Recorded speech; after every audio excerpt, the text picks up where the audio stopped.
Hola amigos, bienvenidos al canal de Superdotación. Este es el vídeo número 20 y vamos a hablar de un tema que dejamos en vídeos anteriores esbozado, relacionado con la meditación, que comentábamos como un sistema para evitar la sobrecarga emocional y sobre todo para parar la mente de las personas superdotadas que tienen una gran actividad mental y que en algunos casos pueden verse sobrecargadas por un exceso de pensamientos.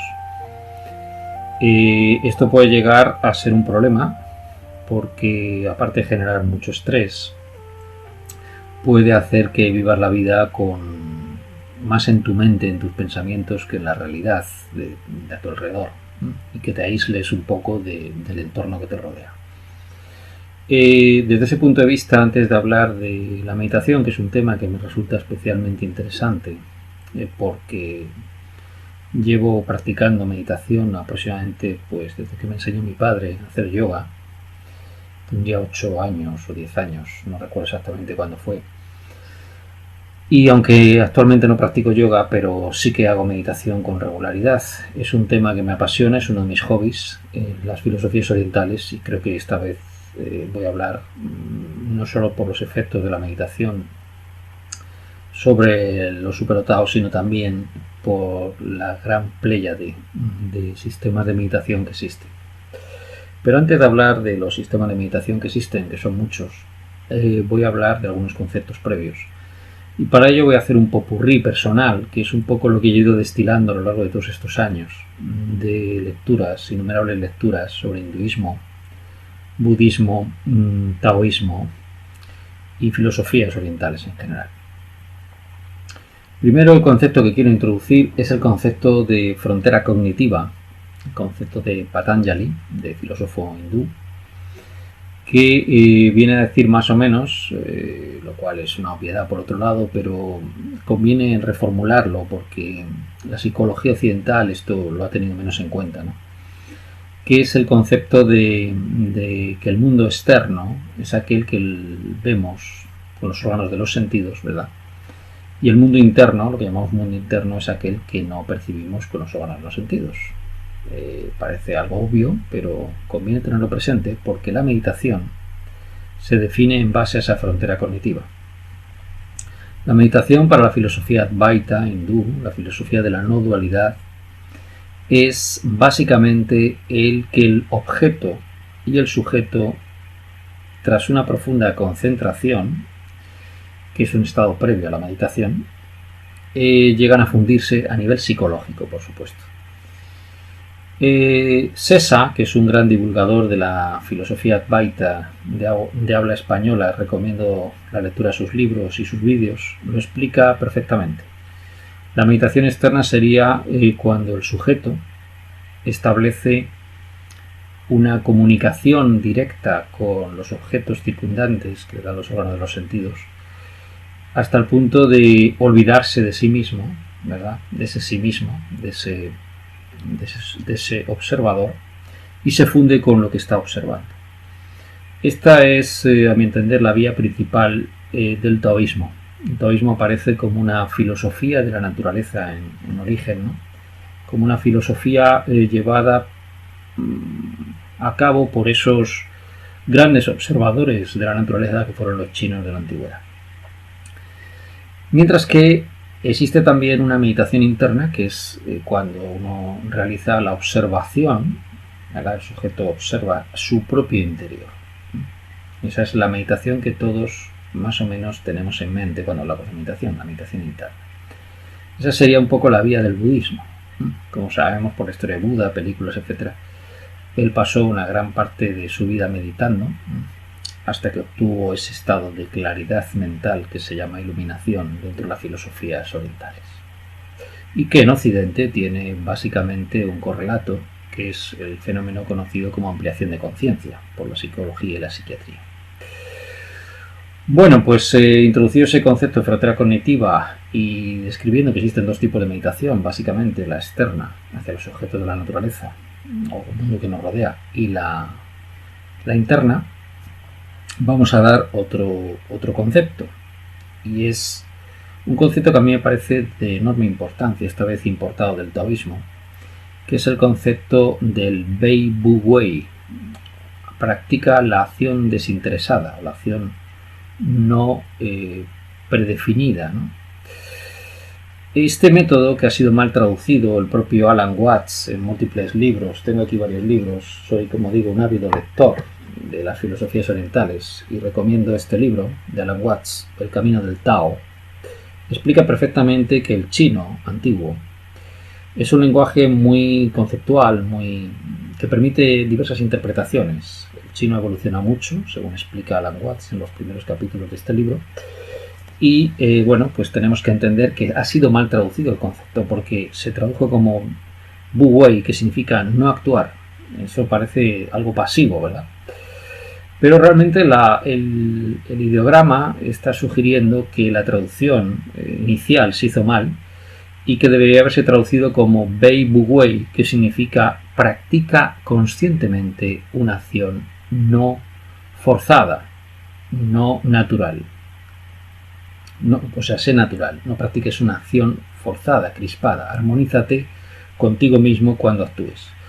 Bueno, este principio es fundamental para poder explicar después algunas de las técnicas de meditación, por tanto lo introduzco aquí también. Por tanto, ¿qué es meditar?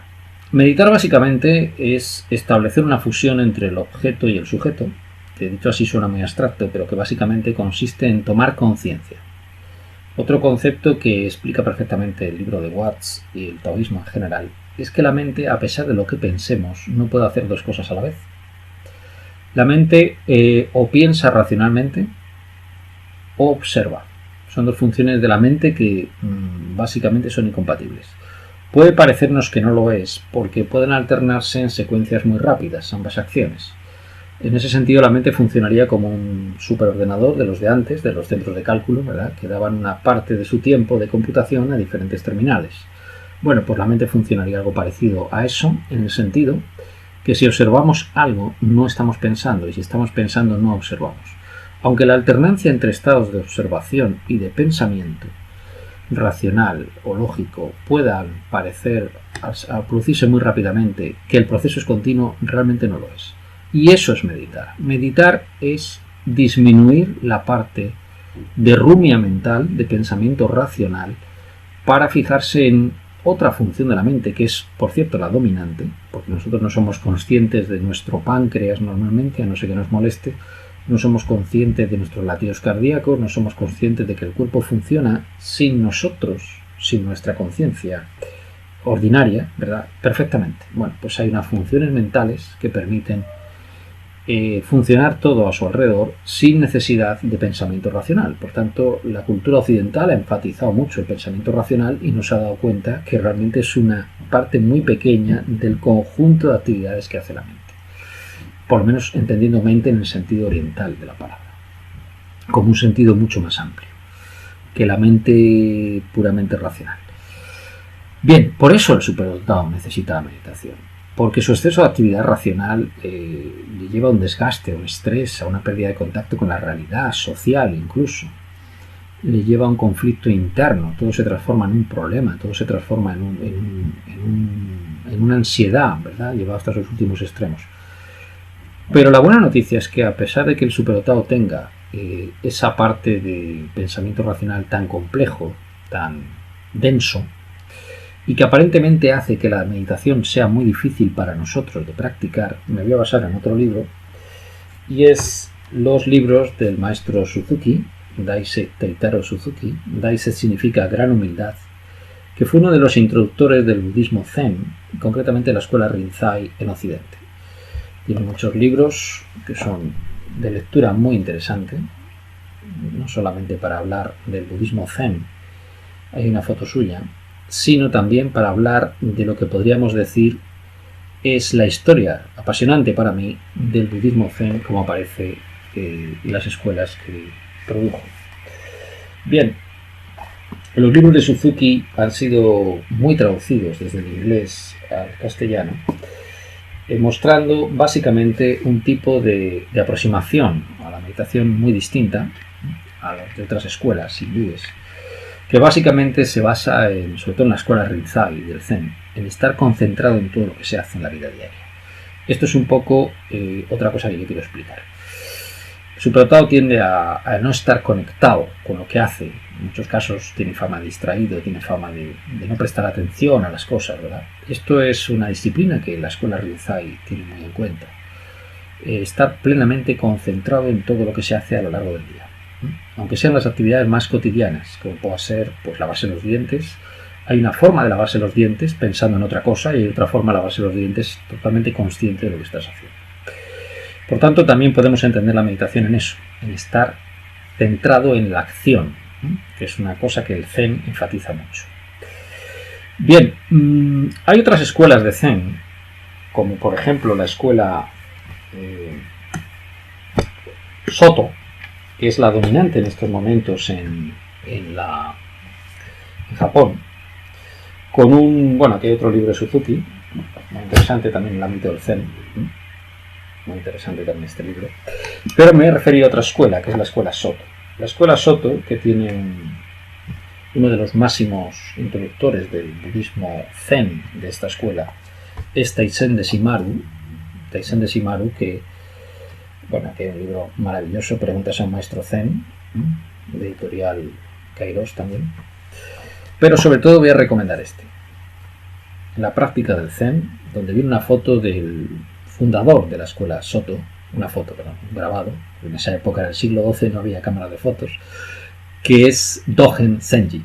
Una maravillosa película que recomiendo. Se llama Zen, la vida del Dogen, se puede encontrar en internet. Es una película preciosa. Bien, aquí detrás viene una foto del maestro Deshimaru. Y Deshimaru, que ha creado una escuela de Zen, que enseña a meditar, que es el Zen clásico Soto. Bien, explica perfectamente en este libro la metodología de meditación que hoy se llama mindfulness, pero yo me niego a llamarlo mindfulness porque creo que le estamos haciendo un flaco favor a los que inventaron realmente el sistema, que fueron los budistas, y que básicamente consiste en, Deshimaru considera que la meditación debe hacerse como en una serie de etapas, y cubriendo esas etapas. Primero, fijarse en la postura. El budismo Zen da muchísima importancia al Zazen, Zen sentado, concretamente a la postura. La postura tiene que ser con la columna vertebral totalmente recta, con el mentón hundido. Incluso llegan a decir que los ojos no deben cerrarse, deben estar entornados, y la lengua posarse en el paladar. Es curioso cómo esta postura aparece en culturas totalmente diferentes que en principio no tuvieron demasiado contacto, como puede ser la China antigua y el budismo, hasta que hubo esa amalgama del Zen, ¿verdad?, que se originó en China como budismo Chan primero. En cualquier caso, la postura tiene que ser recta, y después que la postura es recta se puede hacer en una silla si uno no es capaz de hacer el loto o el medio loto. Después de que la postura es lo más recta posible, se balancea un poco para que la columna vertebral, hay que mantener esa postura durante unos minutos, por lo tanto tiene que ser perfectamente estable. Uno observa, y digo observa la respiración. La respiración se observa y cómo se produce, y poco a poco la mente se va relajando. Va entrando en un proceso de pérdida de contacto con los órganos de los sentidos, en el que básicamente el 60% de la información que nos llega al cerebro es visual, pues al hacerlo en una sala en penumbra y sobre todo con los ojos entornados, y tradicionalmente se hace de cara a la pared porque precisamente hay menos distracciones, y poco a poco la mente va entrando en un relajamiento, en una especie de somnolencia incluso, y a partir de ahí viene la última etapa, que es tomar conciencia de los pensamientos que son objetos mentales según esa filosofía Advaita hindú que hemos hablado. Por tanto, el observador tiene que observar el pensamiento y dejarlo ir, dejarlo marchar. Los pensamientos vienen a la conciencia y se van. Y poco a poco se va entrando en un estado, no sé si lo pronunciaré bien en japonés, se llama conciencia Shiryo, que es la conciencia sin conciencia, sin objeto. Ese es el objeto del Zen, el contacto con el ser. Produce, independientemente de las cuestiones filosóficas, no hay que inscribirse para hacer meditación en ningún credo religioso, pero sí conviene entender un poco el trasfondo filosófico para entender qué estamos haciendo al meditar. Al meditar estamos disminuyendo la actividad del córtex, básicamente, y estamos entrando en contacto, como muy bien explica Shimaru, con el cerebro primitivo, con el cerebro reptiliano incluso, ¿verdad? Bien, grandes maestros de la escuela Soto también en España, Dokuso Villalba, que tiene este maravilloso libro que es el Zen, donde da unas recomendaciones. Dokuso Villalba también tiene un centro Zen en España. Y hay descendientes de la escuela de Shimaru que han creado dentro de la secta Soto. Cuando hablo de secta no me refiero al concepto peyorativo de secta, evidentemente. Han creado pues escuelas de meditación donde uno puede aprender a meditar. Otro libro maravilloso de Alan Watts, El Camino del Zen, también, lleno de referencias históricas sobre la creación de esta técnica de meditación. Pero me voy a referir a otro tipo de enseñanza meditativa que últimamente practico y me va muy bien, que es la meditación Zhou Wang, meditación taoísta, que es algo así como, se ha traducido en el mundo anglosajón como Sitting and Forgetting, que es siéntate y olvida. Pero volvemos otra vez a lo que dice Alan Watts. El chino no es fácil de traducir al inglés, y del inglés al castellano también puede haber un problema. Por tanto, este forgetting no se refiere a olvidar en el sentido tradicional de la palabra olvidar para nosotros, sino a dejar ir la mente. Correspondería esta meditación Zhou Wang, correspondería a la última etapa que hemos hablado de la meditación Zazen, la meditación que practica en el Zen. Pero con un énfasis muy importante. Como hemos dicho antes, observar la mente equivale a no rumiar, a no pensar racionalmente. Por tanto, aunque la tendencia nuestra es a pensar racionalmente, a que las cadenas de ideas se sigan produciendo, en la meditación Zhou Wang es una meditación extraordinariamente, podríamos decir, exige una concentración muy alta. Tienes que estar observando a los procesos mentales, evitando que la mente constantemente se vaya hacia ese pensamiento racional. De alguna forma se parece mucho a la meditación Advaita, de la escuela hindú Advaita, de la no dualidad, cuando habla de la meditación en el ser. Meditar en el ser significa meditar precisamente en el observador. Y también se parece mucho a la meditación que se llama Emptiness, meditación en el vacío, que es otra técnica también del budismo hindú, y también del hinduismo, por supuesto, y también del taoísmo. Es decir, existen básicamente múltiples tipos de meditación. Hay meditaciones basadas en imágenes visuales, sobre todo del tantra y del budismo tibetano, las practica mucho. Hay meditaciones basadas en el sonido, y hay meditaciones como los famosos mantras hindús, que también se usan mucho dentro del tantrismo, etc. Y hay meditaciones basadas en las sensaciones internas. A mí me parece que la meditación Zhou Wang, que es muy difícil, es precisamente una de las que mejor nos pueden ir a las personas con superdotación. Nos obliga a estar plenamente concentrados en lo que estamos haciendo. Nos obliga a estar concentrados en los procesos mentales. Y al concentrarnos en la propia mente, en los procesos mentales, evitamos que estos se produzcan. Una de las cosas paradójicas con esta meditación es que pensamos que ese proceso va a requerir gran esfuerzo. Pero como se trata de un proceso de contención, de evitar pensar, básicamente, poco a poco te vas dando cuenta que a pesar del enorme esfuerzo de concentración no te cansas, porque realmente estás ahorrando energía, lo que los chinos llaman el chi, o la energía interna, ¿verdad? Bien, todas estas técnicas de meditación básicamente derivan de una amalgama entre distintas culturas, como he dicho, entre el hinduismo, entre el taoísmo, entre el budismo. A mí particularmente me parece estas técnicas meditativas derivadas del taoísmo me parecen las más eficaces para nosotros. En este sentido vemos ciertas similitudes con lo que otros maestros Chan fue una amalgama entre el taoísmo y el budismo, como he dicho. Juan Po hablaba de la mente única. Bueno, es precisamente eso. Evitar que la mente divague. Eso exige una enorme concentración. Poco a poco, con la práctica, se consigue controlar la divagación mental, controlar el proceso de rumia mental. ¿Cómo? Observando dicha rumia y ahí desaparece la rumia. Es decir, esta es la técnica. Por tanto, podemos basarnos en esas meditaciones que se llaman mindfulness, pero esas meditaciones nos van a llevar, un poco como la meditación zazen, a un estado de acuerdo, de sopor, de tranquilidad. Pero no agarramos el rábano por las hojas, como decimos. El problema del superdotado es que tiene un hábito de pensar excesivo.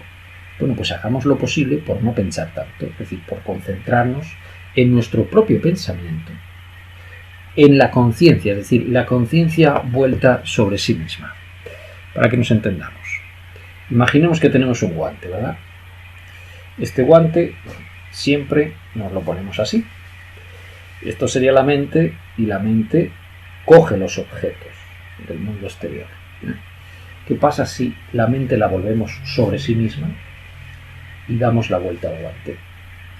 Esto es lo que decían los grandes maestros del Chan, de ese taoísmo amalgado con el budismo, de ese mix de dos culturas, que era el método que había que utilizar. Con el paso del tiempo, estas viejas técnicas de meditación han sido un poquito olvidadas. Bueno, pues yo quiero en este vídeo recordarlas. La meditación, como digo, Fo Wang, la meditación inicial que el maestro Wampo explicaba, que el maestro Huineng, el sexto patriarca del Zen, hablaba de la esencia de mente. Entre la mente única de Wampo y la esencia de mente de Huineng, básicamente es lo mismo, es decir, o el emptiness, la meditación emptiness, es decir, concentrarse en la propia conciencia, es decir, ser consciente de la propia conciencia. Dicho así suena muy esotérico, pero en el fondo es una cuestión puramente de práctica. En todos los libros orientales del taoísmo, como el Tao Te Ching, por ejemplo, o en el propio Zen, aparecen estas descripciones de estas meditaciones. Por tanto, yo creo que lo dicho hasta aquí simplemente es para recalcar la importancia que tiene esta técnicas meditativas. Hay enorme cantidad de sitios donde uno puede aprender a meditar. Yo recomiendo estas dos, lo que se llama, que no me gusta la palabra, pero para que nos entendamos, mindfulness, porque parece como si lo hubieran inventado los anglosajones. No lo han inventado los anglosajones, esto está inventado desde hace 5.000 años. Bien. O la meditación está taoísta, Fo Wang, que me parece todavía que va mucho más al grano, a evitar las cadenas de pensamientos. Ese es el objetivo. Tratar de evitar el exceso de rumia mental que tienen los superdotados. Bien, es imposible explicar la meditación en 20 minutos, pero bueno, básicamente es para esbozar un poco, que no nos preocupemos de tantos nombres de meditación como hay. Básicamente hay 3 tipos de meditación, que son las que utilizan las imágenes visuales, las que utilizan el sonido, los mantras, y las que utilizan las sensaciones corporales. Dentro de ellas hay básicamente las que se fijan en la respiración, por ejemplo, meditación vipassana, las que se fijan en las posturas corporales, las que se fijan un poco en esas dos cosas, ¿verdad? O las que se fijan en los propios procesos mentales. Practicas de la múltiple cantidad de meditaciones que hay a tu disposición, la que a ti te vaya mejor. A mí me va mejor esta meditación Zazen o incluso esta meditación Fo Wang. Consigo parar las cadenas de ideas, me produce un gran descanso y me puedo enfrentar al mundo terrícola, ¿verdad?, con garantías de no ser perturbado en absoluto. Entonces yo te recomiendo la meditación.